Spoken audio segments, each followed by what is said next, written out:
L'Iran est entouré de bases américaines plantées dans la plupart des pays qui lui sont limitrophes.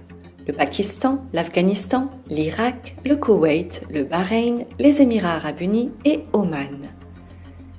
Grâce à sa puissance balistique, ses responsables militaires assurent les avoirs dans le collimateur. C'est la teneur d'une mise en garde qui a été lancée par le général Nourullahiya le 29 novembre dernier sur Presse TV. L'alliance militaire de l'OTAN avait prétendument averti que l'Iran pourrait lancer jusqu'à 20 000 missiles par jour, mais ce nombre pourrait en fait être plus élevé dans un futur conflit avec les États-Unis, a-t-il affirmé. L'Iran renforce aussi sa marine militaire. L'amiral Hossein Khanzadi a fait état d'un exercice naval conjoint avec la Russie et la Chine. Et ce, après que les États-Unis et la France ont planifié des initiatives de sécurité maritime dans le golfe Persique, a rapporté le mercredi 4 décembre le Jérusalem Post.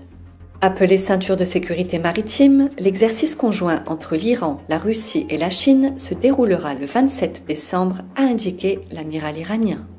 Les capacités militaires iraniennes sont très importantes. L'Iran a connu 8 ans de guerre avec l'Irak dans les années 80 et à l'époque, le pays dépendait de matériel venu de l'étranger. L'Iran a donc beaucoup souffert de l'embargo. Alors après la guerre et depuis une trentaine d'années environ, l'Iran s'est concentré sur le développement de ses propres capacités militaires. Nous observons en permanence des avions d'espionnage américains et des satellites dans l'espace aérien iranien. Quel pays laisse son ciel devenir dangereux? L'Iran doit se défendre et assurer la sécurité de son espace aérien, de son peuple.